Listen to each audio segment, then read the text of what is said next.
Today we're going to have a very special issue of Life Talks, and it's a topic that I really feel compelled that we insert here somewhere during this political season where we're talking a lot about who's going to be the next president and so forth. Though this isn't a completely political topic, it's one that has a lot of political implications because one of the loudest, largest, most defining issues that is being talked about in our presidential election is on the issue of reproductive rights. Mm-hmm. And, people know I'm passionate about this. I have 4 children, 3 of whom were rescued from crisis pregnancy centers because of crisis pregnancy centers. This is an important issue to me on an emotional level, and sometimes that prevents me from articulating my view as expressly as I wanted to. But I am sitting with an expert on this, and that is Josh Brahm, who's our executive producer, who is also the president and founder of the Equal Rights Institute. This is an organization that goes to places that would never even welcome somebody like me, quite frankly, and engages the culture, engages students, engages contrarian thinkers on the issue of what does it mean to be pro-life? What does it mean to value life? What does it mean to feel like abortion has, an immoral basis when it comes to the issue of life? I've probably even described that in a way that Josh wouldn't, because he's so articulate, so well thought through this. Josh, thanks for having this conversation with me, because we need to talk about reproductive rights in light of what the conversation is in the political realm right now. Thanks for having me. Let's go. I have no idea where we're going. Okay, so first of all, let's deal with the term reproductive rights. Yeah.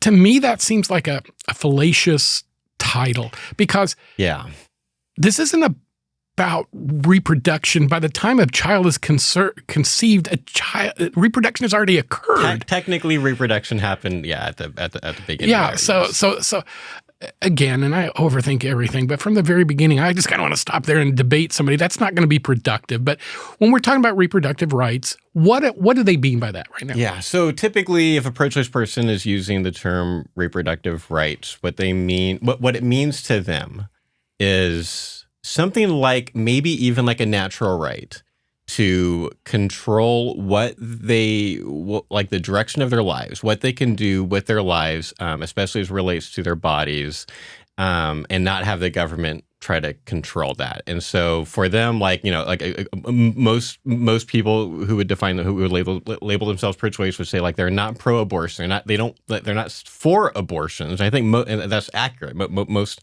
are not for abortions, but they think it should be legal. It should be a right that people have access to.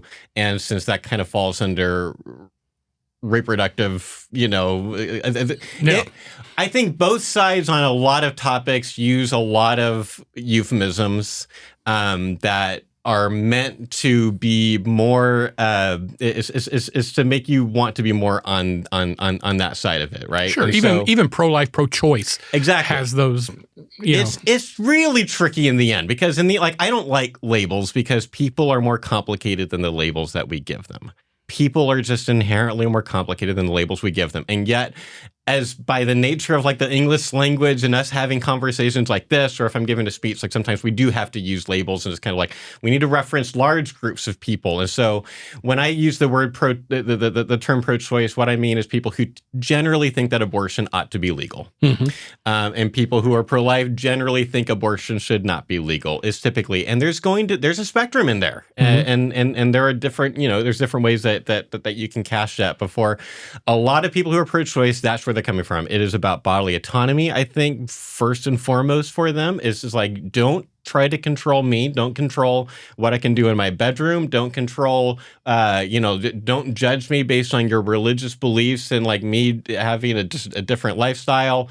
Certainly don't control, affect the conversations that I would be having with my doctors, like things like that. That's where they're going to be coming from. Yeah, and so this is what really complicates it for me, because I call myself a conservatarian. I would lean libertarian on a lot of issues, mm-hmm. except on this particular issue. Yeah, me too. And because I don't want the government telling me how to or what to. Yeah. I really do, and I believe it's fundamental to the whole notion of liberty.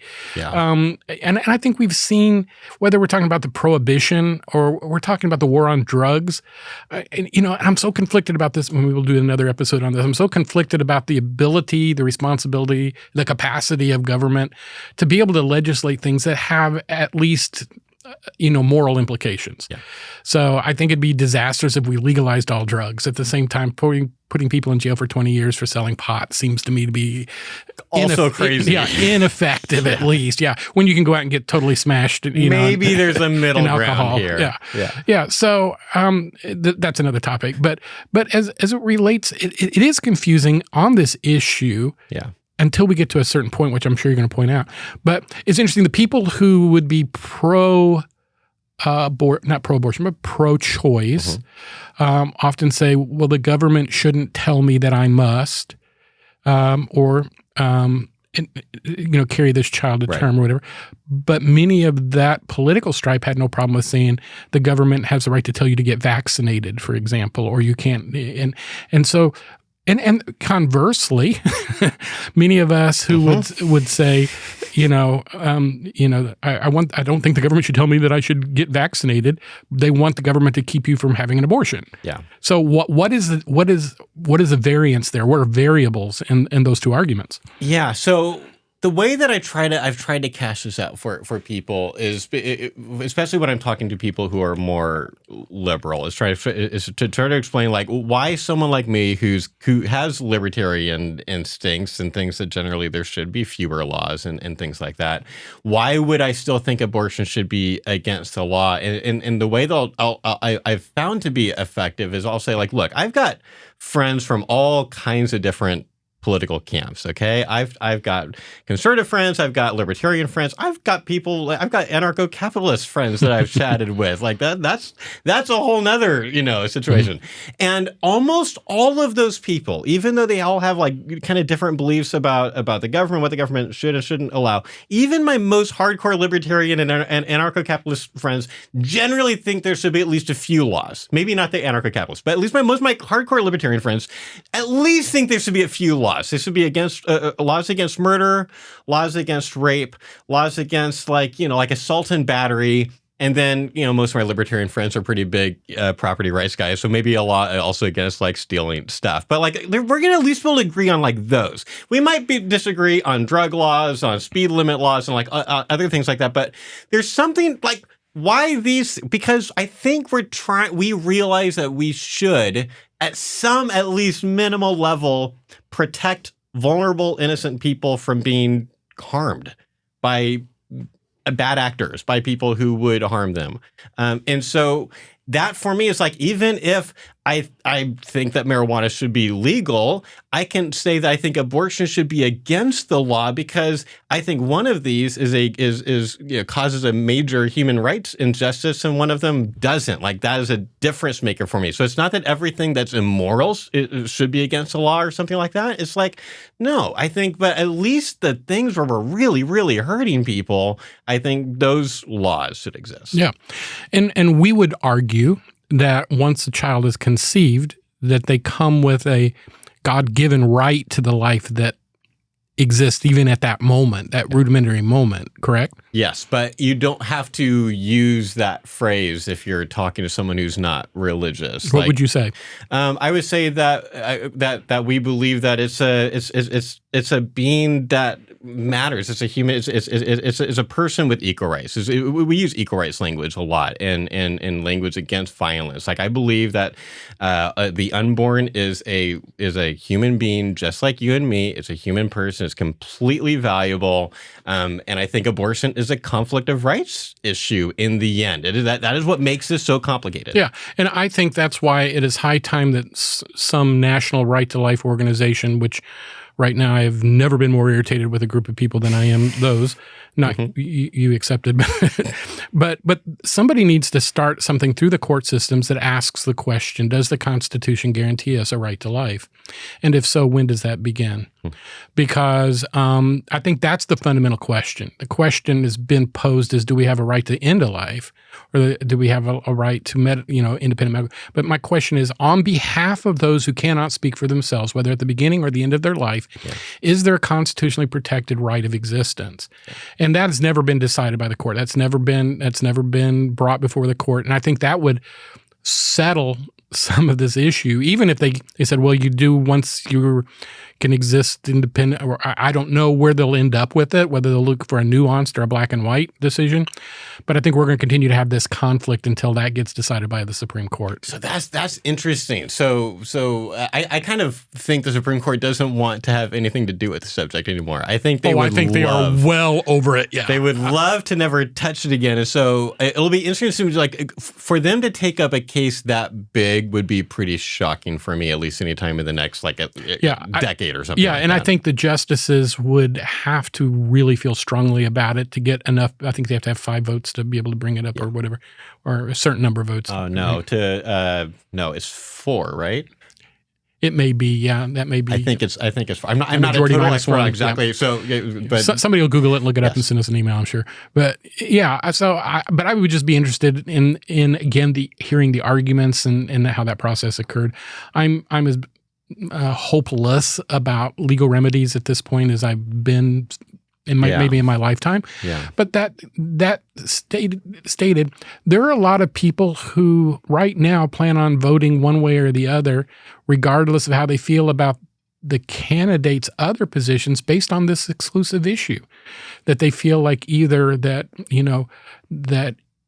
and Mr. Trump has confused it recently because he keeps changing his position to the point I have no idea where he really stands on this or what he would really do in office. I mean, I think he maybe has made it more clear now than he has ever at least before. He's pretty clearly made a pro-choice stance, like a stance where he's actually going after like states that are trying to do like 6-week abortion bans and saying like don't do that. That's too pro-life basically. Mm-hmm. And so what he's describing is a pro-choice stance. A pro-choice stance is kind of like some states do this, some states do that. Yeah, and it's kind of like we know that there's a right and a wrong. Now we're just trying to decide where the line is. To some extent, I think he's doing that, and he's now saying after 6 weeks at some point.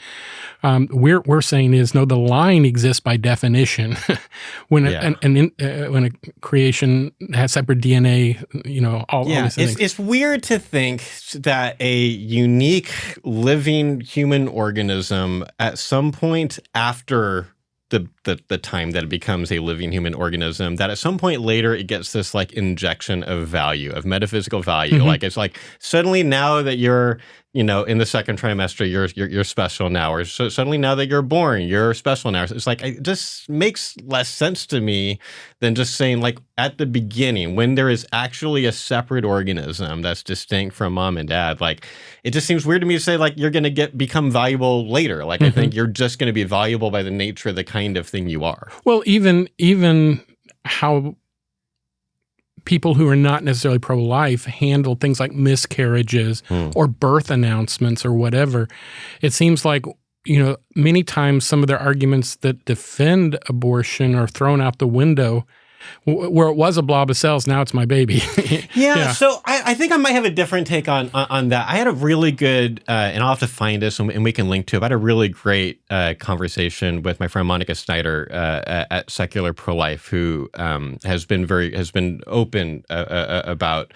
Well, actually, I'm gonna roll back just a little bit because I don't know exactly how to do. So I'm gonna roll back, Chad. But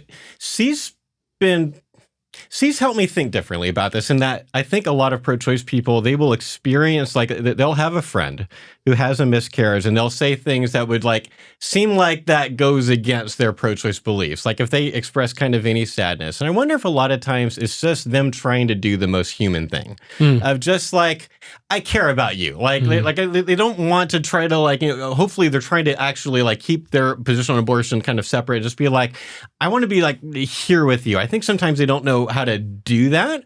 But a lot of times when a pro-choice person expresses grief over a miscarriage, it might not be specifically the exact same way that a pro-life person grieves, because they might not have thought of that baby as someone who was actually a living person, but they minimally might be grieving the future loss, the loss of potential, the loss of what of what was going to happen. And we would say, no, that was a living kid right now. That was a person just like you and me, and that they don't understand.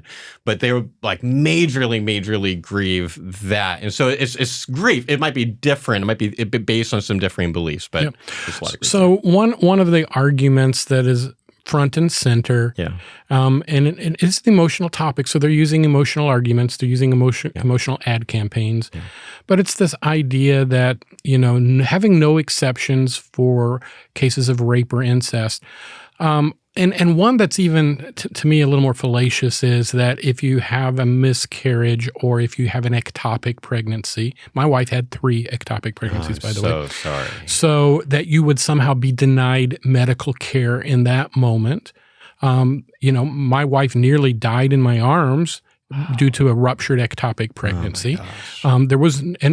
Even in that moment, we asked the question of the doctor, is there any hope at all of saving this baby before we make the decision to save my wife's life? Right. We literally had that conversation, and there was none, zero. There still is no way to do it. Yeah. So I understand the pain, and I understand the fear that a woman might have, but is that true? Yeah. So let's break those apart into 2 different things. Let's talk about the rape and incest issue, and then let's go life of the mother ectopic pregnancy situation. I would love for the pro-life movement to get a lot more compassionate when it talks about rape. No kidding. Because usually we make one of 2 mistakes. We either, this doesn't happen that often, but you might have someone who like only just shows compassion about like just how terrible that is, and they never really say anything about like why they'd still be pro-life in that case. Or more likely, they just kind of go straight into the way, pro-life people, we tend to get fetus tunnel vision. We're always thinking about the baby. Pro-choice people tend to be thinking about the mom, right? And so where it's like, well, why should the baby be executed for his father's crimes? Is kind of one of the sound bites that some pro-life apologists tease. So we wouldn't tease. Who thinks that's the incentive, the reason that the mom is? It's like that's what's anyone's mind. So what I've got to do, what I'm going to with a pro-choice person is, before I say anything quote unquote pro-life, is I need to spend at least a minute acknowledging how horrible rape is. Because we sadly live in a time where we don't just assume that about each other anymore. Especially if you're a pro-life guy, you need to convince them. So I'm going to say something, and this needs to be genuine. Do not fake compassion. But assuming that you actually feel this, I think a lot of times we just need to get better at expressing the genuine compassion we have. And so it'll sound something like I think rape is one of the worst things that I know about. I think it's one of the worst things that a human can do to another human. And I think our society is messed up. I still talk to people who will implicitly blame the survivor of rape. And that's really, really messed up. I've got stories that would curl your toenails. Our legal system has issues. We still have all these police stations, still keep coming out in the news with hundreds and hundreds and hundreds of untested rape kits that just didn't get used. And now they're trying to question whether or not to even let the survivors from decades ago know that or not. That's horrible. And then if she becomes pregnant, then he is, I think, committed multiple moral crimes. He's not only forced himself on her, but he's forced her to become a mom. And he should go to jail for a very, very, very long time. But in the end, one of the reasons why I'm against rape is because it's an act of violence against an innocent person. And the reason why I'm against abortion is because I think it's an act of violence against an innocent person. So that's where I'm coming from. Help me understand what I'm getting wrong there, and that can usually start a conversation. The life of the mother thing is trickier right now at a legal level, because there have been some attempts at pro-life laws that I think weren't doing a good enough job of trying to, how do you write a very clear life of the mother exception into an abortion ban is a question that up until recently was an academic question. We never thought it was going to happen. But now that it can, you have cases where I think what's happening right now is there are actual pro-choice OBGYNs that are actually afraid. If they're in states like Idaho, Alabama, places like that, and that there is that chilling effect happen because they want to know how do I not go to jail? You know, like that kind of thing. And that's totally reasonable to me. And right now, life of the mother issues outside of ectopic pregnancies are so complicated that I still don't know exactly how to encourage someone to write that bill. We're working on it behind the scenes at ERI with a bunch of philosophers and doctor types and stuff because this is an international problem. But we don't have that right now. So I think there is some legitimacy to pro-choice people saying, I'm afraid that this bill is going to have this unintended effect of causing women to, you know, someone like Savita Halappanavar, who's a woman who died in Ireland several years ago, who she shouldn't have died.